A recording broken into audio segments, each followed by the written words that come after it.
Boa noite, pessoal, como vocês estão? Estamos aqui hoje nesse entardecer na Praça Duque de Caxias e o meu convidado de hoje é o Cesare Pastorella. Muito obrigado pela presença, por aceitar o convite. Eu que agradeço o convite, como sempre. E vamos direto para as perguntas. Cesare, quem vê político atuando em tribuna ou nas redes nem sempre imagina o impacto disso na vida pessoal. O que mais mudou emocionalmente na sua vida depois que você passou a ocupar um espaço público e político na cidade? Minha vida mudou muito, porque, como algumas pessoas sabem, né, você ficou sabendo recentemente, eu sou um servidor público federal, vim para Cáceres em 2007, me envolvi aqui tão somente em movimentos como o Rotary, como conselhos municipais, ou seja, na vida social, mas de uma forma voluntária e não envolvida partidariamente. E só em 2016 que eu fui candidato. E aí fui eleito e passei a exercer esse munus de vereador. E aí ocupando a tribuna, falando não mais só dos meus pensamentos, mas também representando o pensamento das pessoas, fazendo a cobrança pelas pessoas. Por isso que nós apresentamos tantos projetos de leis que foram defendidos em tribuna, foram defendidos às vezes nos jornais, que a gente também não fazia tanto uso de rede social, apesar de fazer um pouco, e trouxeram algumas mudanças significativas para a população. Às vezes a tribuna, a pessoa acha que a nossa fala na tribuna não tem efeito, mas foi com ela, por exemplo, que em 2018, com fala na tribuna, que nós conseguimos barrar a aprovação de um código tributário que fixava um valor de IPTU que é o dobro do que é o valor hoje.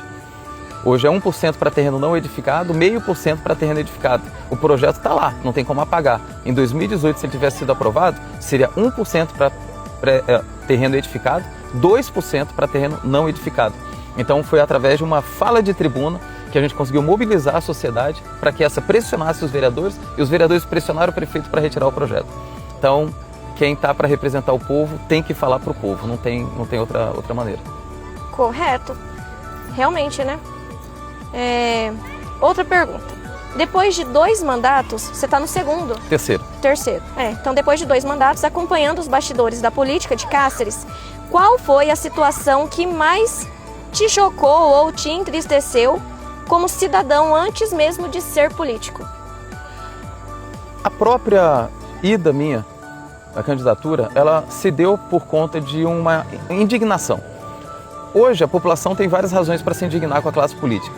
Até quando eu fui candidato, a maior indignação que eu tinha era de que a Câmara Municipal ela era como se fosse um sarcófago. Ninguém sabia o que acontecia lá. As pessoas só tinham depois o impacto das leis aprovadas, das políticas aprovadas, mas as pessoas não sabiam o que acontecia, ninguém sabia qual era a pauta, ninguém sabia nada. E isso me deu uma indignação muito grande. Quando eu entrei na Câmara, e quem acompanha isso sabe, desde 2017 eu comecei a divulgar pauta. Já no fim do primeiro ano de mandato, 2018, comecei a transmitir as sessões pelo meu Facebook, está lá no Facebook. Até hoje não tinha transparência nenhuma na Câmara. Depois disso nós conseguimos lutar para que tivesse também as transmissões da Câmara, ou seja, da publicidade das coisas. Por isso que hoje, quando tem, por exemplo, um projeto como agora, de 70 milhões de reais para a Prefeitura fazer um empréstimo para passar para a autarquia, a população está sabendo, porque nós temos transparência. Nós já conseguimos, inclusive, barrar a aprovação de um outro empréstimo desse, que endividaria o município de uma maneira insustentável, justamente porque tem essa participação. Então, em resumo, Yara, a marca do meu mandato, durante todo esse tempo, do primeiro no segundo e agora começando no meio do terceiro, sempre foi o da transparência e de participação pública. Essa é a nossa diretriz principal. E aí dentro dela nós exercemos os nossos outros princípios, de combate à corrupção, de luta pelas minorias, pela justiça social, pela inclusão, pelos serviços públicos. Quando as pessoas falam que eu defendo o servidor público, e isso é uma consequência do trabalho que a gente faz, defender o servidor público, é porque eu estou defendendo os serviços públicos. Quando a gente defende os servidores da educação, estamos defendendo a educação. Quando defende os servidores da saúde, defendendo a saúde. E lá na ponta, aquela pessoa que mais precisa da educação pública, mais precisa da saúde pública, às vezes nem sabe que eu existo. Mas é fato que quando eu estou lutando pelos servidores, estou lutando por eles. E tem que ser feito sempre com o máximo de transparência. Essa é a regra. Bacana essa parte aí das transmissões pelo Facebook, eu não sabia não. Bem relevante, inclusive. Cesare, você acredita que Cáceres acostumou a sobreviver em vez de sonhar grande? E em que momento a população passou a normalizar o abandono e as promessas não cumpridas com a falta de perspectiva? Eu não vou apontar culpados, apesar de que as pessoas podem tirar suas próprias conclusões. Mas a partir do momento que Cáceres foi visto como uma ceva eleitoral, e esse é o nome que a gente tem que dar, é como se fosse uma ceva eleitoral, em que podem ver que durante os últimos anos você vê políticos mandando para cá emendinha para show, fazendo torneio de futebol, fazendo pequenos eventos, mas mobilizando milhões de reais com pequenos eventos. Eles estão cevando, eles estão fazendo caixa, fazendo dinheiro, empregando algumas pessoas da cidade com esses milhões para fazer disso daqui uma ceva eleitoral. Para agora, no ano de 2026, ele vir cobrar a fatura, para vir dizendo que tem serviço prestado, que tem serviço mostrado. Inclusive tem uns até que estão panfletando a cidade, mostrando, tendo a coragem de mostrar a migalha que eles destinaram para a cidade, como se fosse alguma coisa de grande relevância. E por nós aceitarmos esses políticos aqui em Cáceres, acabou criando, a favor deles, a ideia de que Cáceres não conseguiria eleger um representante, de que Cáceres não conseguiria ter o grosso da fatia do bolo. Não só as migalhas do bolo, mas ter o grosso da fatia do bolo. Não só as emendas parlamentares, não só os 30 milhões que um deputado tem de direito de emenda impositiva por ano. Isso é importante que a população saiba. Cada deputado, se elege um deputado de Cáceres, ele tem direito a 29,7 milhões só este ano de emendas parlamentares. Então, são 120 milhões no mandato. Mas isso ainda é pouco, porque o que a gente precisa é de que alguém na Assembleia fale, nesse setor aqui, que é da região oeste, o orçamento da segurança tem que ser maior, porque nós somos fronteira. Hoje não tem ninguém falando isso. Neste setor aqui da região oeste, nós precisamos de infraestrutura, porque nós temos produção que está contingenciada em estradas onde as pessoas não passam. Eu vou citar, não vou falar dos grandes não, porque para defender os grandes já tem. Eu quero defender os pequenos. Estou falando das estradas Paiol, Laranjeiras, onde o pessoal produz leite e não tem escoamento quando chove, porque as estradas ficam intransitáveis. Mas isso daí tem que fazer parte do orçamento do Estado. Não pode ser a ação pontual de trazer um dinheirinho para comprar 1.000 litros de diesel para fazer obra. Entende? E isso daí a gente só vai conseguir se tiver pessoa realmente comprometida com Cáceres e região. E sem medo de falar assim, como algumas pessoas falam assim, mas pastor Elo, você fala, por exemplo, que a emenda você vai destinar, sendo eleito, você vai destinar todas as emendas para cá. Sim, porque 15 milhões que a gente é obrigado a aplicar em saúde, se for aplicado em saúde de Cáceres, atende uma região inteira. Nós somos o polo de prestação. 15 milhões que a gente aplica aqui de infraestrutura atende a região inteira, porque todos são beneficiários, são usuários das benfeitorias feitas em Cáceres. Então não tenho medo de dizer isso, não tenho problema nenhum que levem isso para as outras cidades, que o nosso foco vai ser Cáceres, fazer a estruturação de Cáceres. E realmente, esses dias eu fui andar ali por uma estrada que vai para o Facão, não tinha nem chovido, tá? Tava seca a estrada e foi um tormento, viu? Vamos agora para a literatura, para os livros. A gente sabe que Cáceres é uma cidade que está polarizada, tanto que na última eleição aí para presidente a gente teve um empate técnico, né? Um empate técnico entre direita e esquerda. E eu pensei em algo sobre isso, olha. Muitos nomes da direita brasileira têm figuras intelectuais de referência, como o finado Olavo de Carvalho, e dentro da esquerda ou do campo progressista, quais pensadores ou líderes ou figuras públicas você se inspira no seu dia a dia? Bem, Yara, essa resposta ela não é tão simples e eu sou obrigado a fazer. Primeiramente, eu tenho a leitura também do campo da direita. Tudo que você precisa saber para não ser um idiota de Olavo de Carvalho, eu li. É uma das obras dele. Adam Smith, a Riqueza das Nações, que é uma das bases do liberalismo econômico, eu li. Mas assim como eu li Adam Smith, eu também li Karl Marx, eu li outra vertente econômica e, além de Olavo de Carvalho, que me desculpe quem é seguidor dele, mas não serve como filósofo, ele é tão somente um cronista, às vezes até anedótico, eu li os filósofos.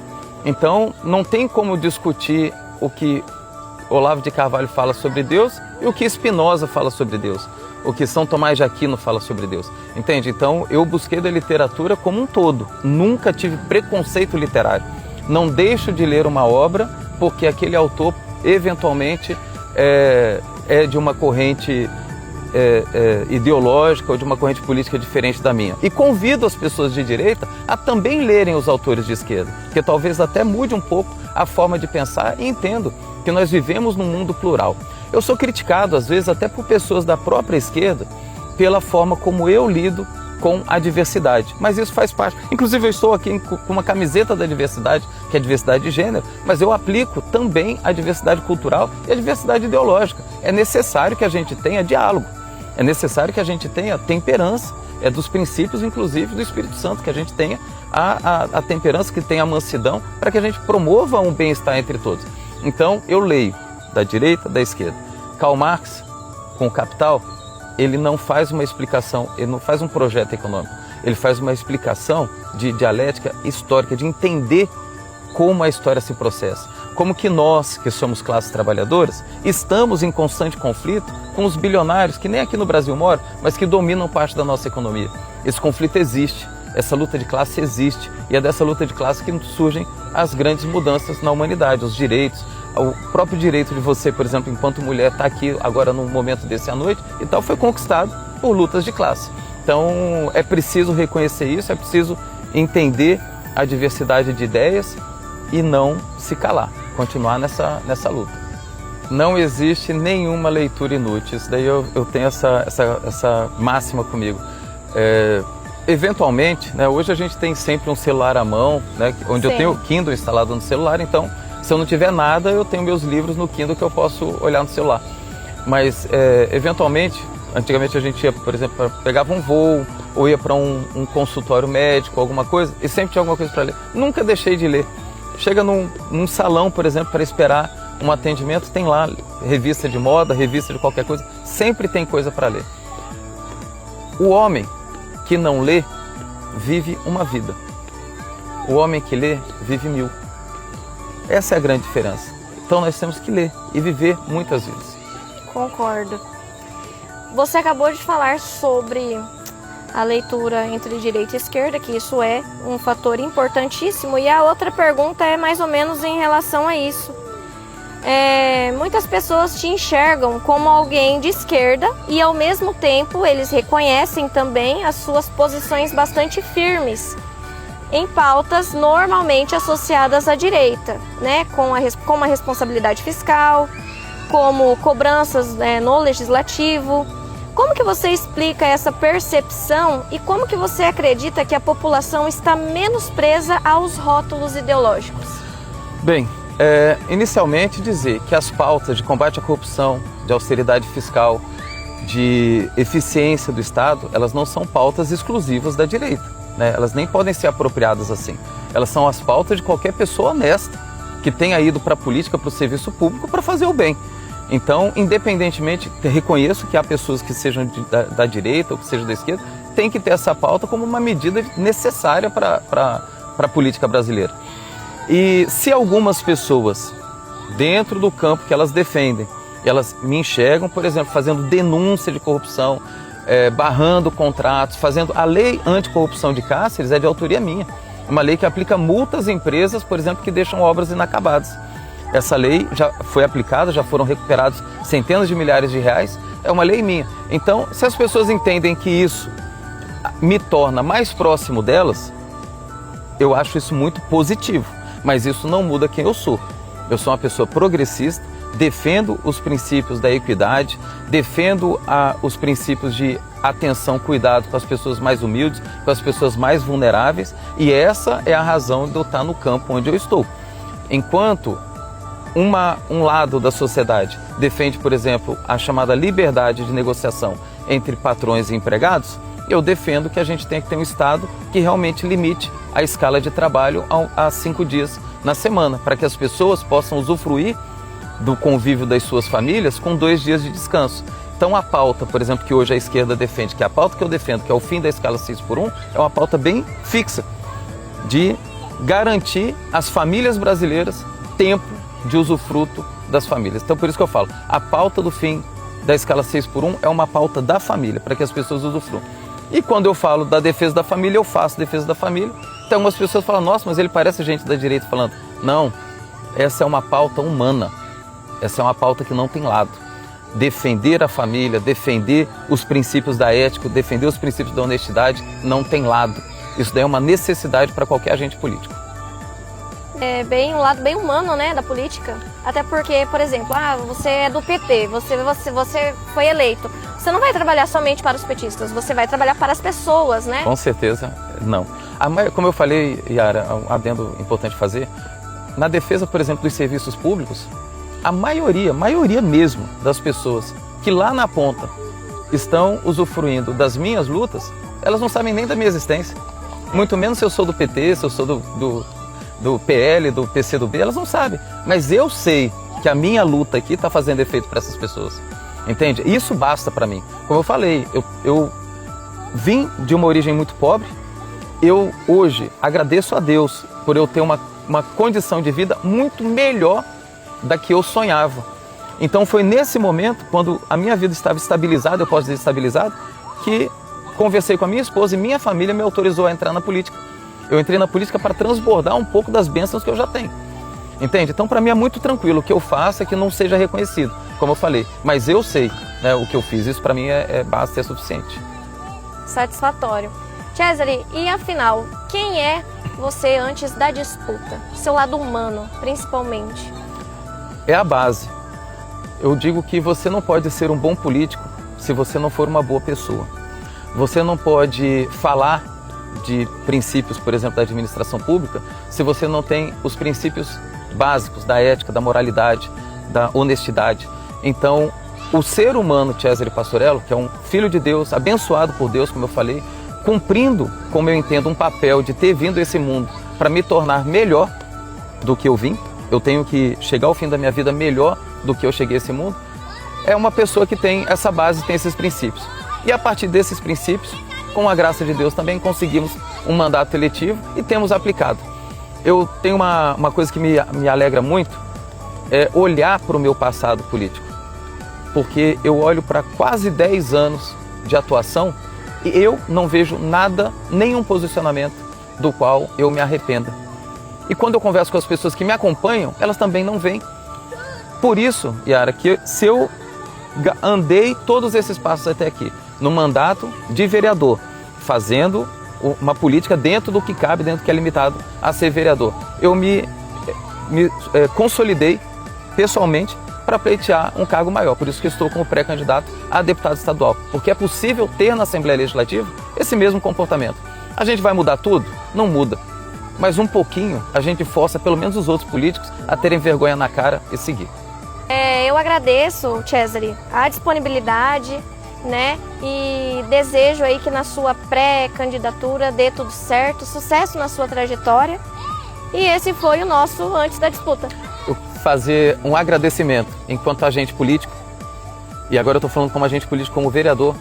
Nós temos a imprensa, que é muito importante para a democracia, muito importante para o país, muito importante para a nossa cidade. Mas eu quero fazer um reconhecimento a todos os comunicadores, a todos os influencers, todas as pessoas que têm essa coragem e essa disponibilidade que você tem de colocar o seu nome, colocar o seu rosto, colocar o seu perfil à disposição da população. Porque por mais que alguns sejam críticos, por mais que você venha a criticar a mim mesmo, isso é o pleno exercício da liberdade de expressão. E sempre vai ter a minha defesa. Como eu sempre digo, pode até falar mal de mim, mas eu vou defender seu direito de falar mal de mim. E eu tenho um agradecimento a fazer a você, que eu estendo também às pessoas que fazem um trabalho como o seu. Muito obrigado. Eu agradeço de coração o reconhecimento e falo até para as pessoas que político bom é aquele que não tem muito mimimi. Se você não tem acessibilidade com o político, você vai ter com quem? Né? Então, assim, já deixo também aqui uma ressalva que todas as pessoas que estão aparecendo aqui nesse quadro foram pessoas que desde o primeiro momento aceitaram aparecer. Mandei convite para todos os pré-candidatos e, assim, foi um quadro que caiu tão bem que até os de outras cidades têm solicitado para participar, e eu acho isso riquíssimo, porque as pessoas elas têm direito de conhecerem os pré-candidatos. E fica aqui a minha torcida, principalmente para que os da nossa região consigam uma oportunidade lá na frente. E eu agradeço também, Cesare, aí a todas essas palavras que você colocou. Muito obrigada. E esse foi o nosso Antes da Disputa.